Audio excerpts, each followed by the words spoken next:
Pensando também ainda na curadoria como autoral, eu também destaco uma exposição do Walter Hux chamada 36 Horas. Nessa exposição, a gente pode questionar várias coisas. Por quê? O que ele fez? Já existia, desde também o início do século... desde 1974 foi a primeira vez que existiu, foi aqui mesmo. Um museu chamado MOTA, que é o Museu de Arte Temporária. Então, o que ele fez? Normalmente o museu, ele era utilizado o primeiro e o segundo andar, o solo não. Ele resolveu esvaziar todo o museu e propôs, por meio de anúncios em jornal, panfleto, televisão, que quem quisesse podia levar essa obra para ser exposta no MOTA e que ele ia aceitar qualquer um que levasse. Então, a função dele era, durante 36 horas, receber todos os trabalhos dos artistas que quisessem expor. E na inauguração, quando ele começou a lançar essa proposta, tinha uma banda de rock, porque ele dizia que a maioria dos artistas eram roqueiros e que eles iam se sentir atraídos pela banda. O que aconteceu? O interessante é que a grande maioria dos artistas que levaram seus trabalhos, de fato, eram artistas mesmo. Tinha uma produção e embarcaram na proposta do Hux, né? Com exceção de poucas exceções, assim. Uma que ele destaca, depois, em uma entrevista que ele deu, ele conta a história de um cara que pegou uma reportagem de uma mulher nua numa revista, amassou, desamassou e levou para ele colocar, achando que ele ia ser expulso dali, que ele ia recusar. Não, ele pegou a revista, entrou, encontrou um espaço, colocou ali e o cara ficou espantado, mas saiu feliz, porque estava fazendo parte de uma exposição. Então, o que ele faz aqui? Ele questiona muita coisa. Primeiro, a questão da instituição. Para você ser artista, na verdade, Duchamp já tinha feito isso, né? Mas ele, na verdade, leva isso às últimas consequências quando ele aceita tudo. Então, qualquer um que se pusesse no museu estaria tendo aval como artista, porque estava fazendo parte de uma exposição. Mas todo mundo que recebeu o aval da instituição era, de fato, artista? A gente pode questionar, né? Pode passar, por favor. Aqui é uma imagem do MOTA, que foi aberto pela primeira vez em 1974. A primeira curadora, inclusive, é considerada por eles como a alma do MOTA até hoje, a Janet Mukal, em Washington. Pode passar. Olha o que ele disse acerca da exposição. A minha função na exposição era estar ali durante 36 horas, recebendo e cumprimentando cada pessoa que trouxesse um trabalho. Essa foi a função do curador. Então, já no final de 60, ele já questiona o papel do curador. Né? Pode passar, por favor. No Brasil, a primeira vez que a gente vê a atuação da curadoria se trata da 16ª Bienal Internacional de São Paulo, realizada em 1981, sob a coordenação curatorial do Walter Zanini. A Bienal passou por muitos momentos durante a ditadura militar, entrou em crise mesmo, né? E anterior a essa exposição do Zanini, ela era organizada, dividida por setores conforme a nacionalidade dos artistas, né? Walter Zanini, com a proposta curatorial dele, que é a primeira brasileira, ele rompe com isso e começa a organizar a exposição não por localização geográfica, mas por afinidade entre os trabalhos. Ou seja, o que ele faz aí? Ele exalta o trabalho em detrimento do país, né, como acontecia antes. Pode passar. Também a gente pode dizer como autoral, porque ele aproxima aquilo que do ponto de vista dele tinha afinidade, entretanto tinha um objetivo maior. Né? Então é bem isso que eu concordo plenamente com a Nádia, que é uma faca de dois gumes. Né? Um outro exemplo emblemático é a 18ª Bienal de São Paulo, com a curadoria da Sheina Lerner. Ela aconteceu em plena geração 80. A geração 80, na verdade, ela foi um rótulo. Em 1985 já se falava em geração 80, quando na verdade não tinha nem se passado uma década. O que acontece? Por que isso, né? Na verdade, nesse contexto, estava se vivendo a transvanguarda italiana. Né? Então, era um boom da pintura na Europa. Os críticos do Brasil queriam mostrar que a produção artística nacional estava em consonância com a produção artística europeia. Então, o que aconteceu? Rotularizaram a nossa exposição, a nossa geração, como geração da pintura, essencialmente da pintura. E, de fato, não era. Tinha muita pintura? Tinha, em grandes formatos, gestual, figurativa, tal e qual a transvanguarda italiana, mas não era só isso. O que a Sharon Lerner fez então? Ela manteve a estrutura da Bienal, colocando, por exemplo, as obras importantes da história. Nessa Bienal dela ficou conhecida como uma Bienal experimental, inclusive John Cage fez performance e tudo, foi bem importante. Mas a importância não, o que a gente destaca mesmo é o primeiro andar, que ela fez o que a gente chama de a grande tela. Pode passar, por favor?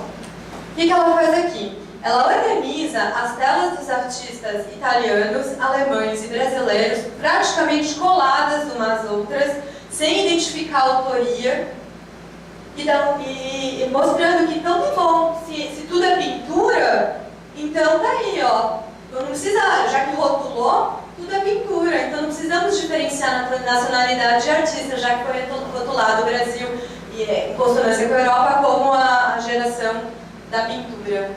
A gente vê aqui, no desenho curatorial, uma crítica. Até a curadoria mesmo pode substituir, por exemplo, a função de um texto. É uma curadoria que critica o posicionamento dos críticos da época.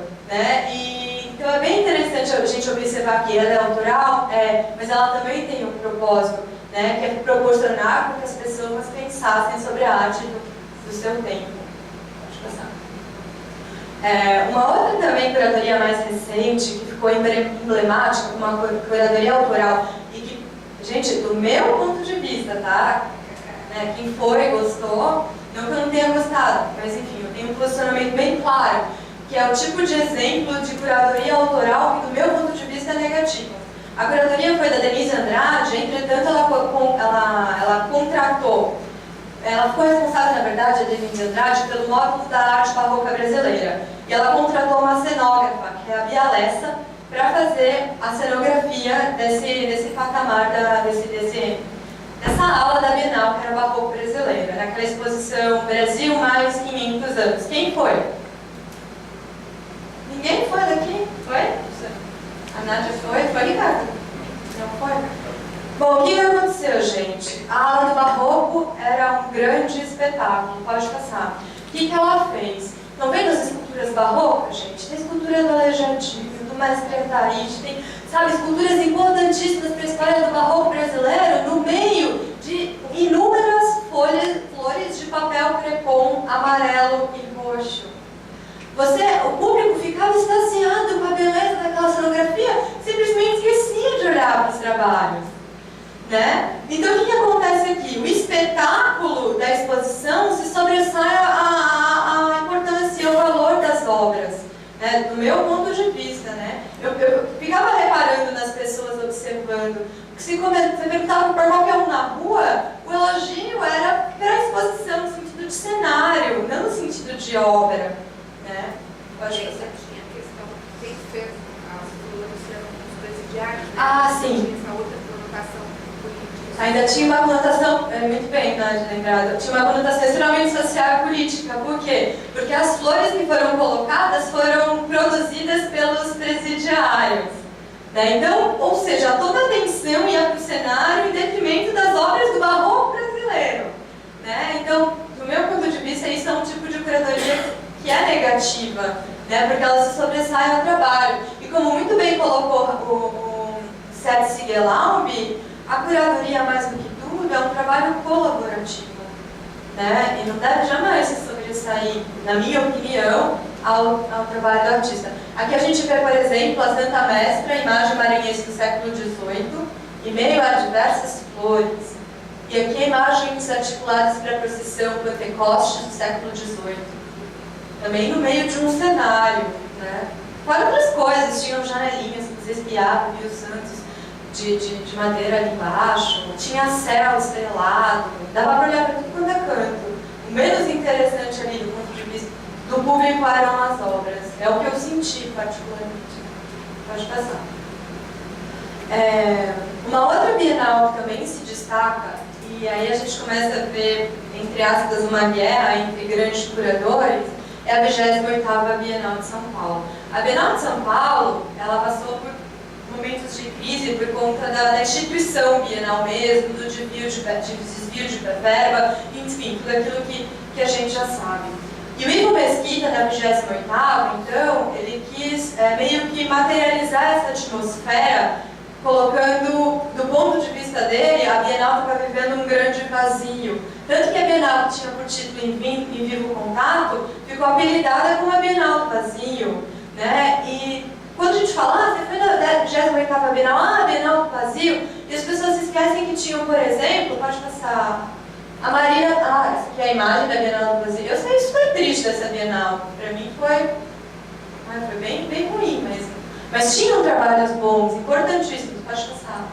Como, por exemplo, esse é um frame da videoinstalação da Marina Abramovic, né? A arte tem que ser bela, que é um trabalho importantíssimo para a história da arte contemporânea, né? E estava lá, as pessoas não lembram, só se lembram do vazio que era a Bienal. E esse vazio é um ponto de vista do Ivo Mesquita, né? Que se sobressai a exposição propriamente dita.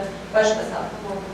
Aqui, por exemplo, é o Carsten Bühler, Valério. Esse é um trabalho que ele já produz há tempos. Se trata de uma espécie de tobogã. As pessoas entravam dentro e escorregavam, né? Então, o que aconteceu?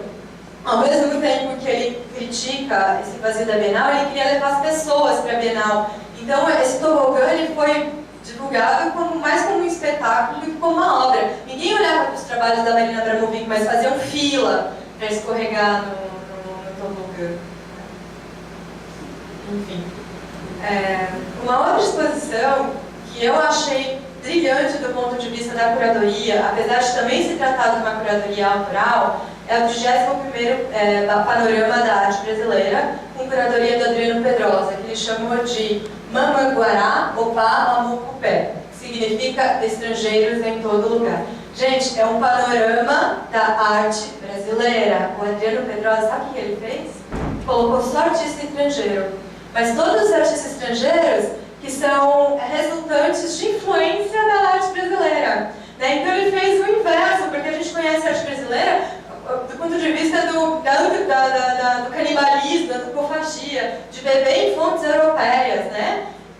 Ele mostrou o contrário, ele mostrou que hoje outras fontes, outros países bebem na água da arte brasileira para criar os seus trabalhos. Então isso foi, no meu ponto de vista, é autoral, mas é brilhante, porque conduz com que a gente de fato pense a nossa arte do tempo presente. Pode passar. Por exemplo, o que ele disse, né? Se com a antropofagia, a partir do modernismo, era o intelectual brasileiro que se apropriava da cultura europeia para digerir e produzir algo próprio, agora é a nossa cultura que está sendo canibalizada pelo estrangeiro. Ele mostra isso. Pode passar. Que, por exemplo, do Serret Weiss Evans, essa ficou bem conhecido, né? Aqui tudo parece que ainda é construção e já é ruína. Ele se apropria de um fragmento de uma música do Caetano Veloso e faz essa instalação. Foi exposta tanto como uma intervenção no espaço, como também como uma fotografia, que era o que estava na Bienal, né? Pode passar.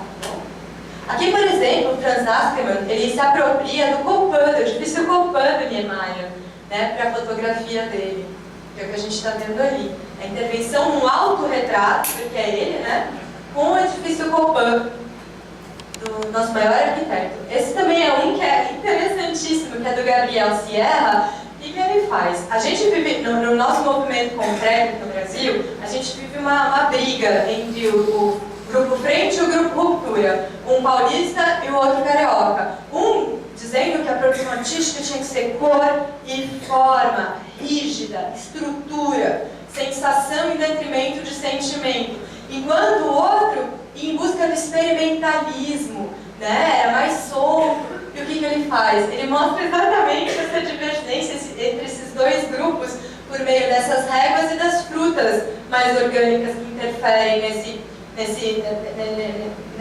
reto, nesse duro da forma da régua. Fora que são frutas tropicais, né? Que são frutas de países tropicais como é o Brasil.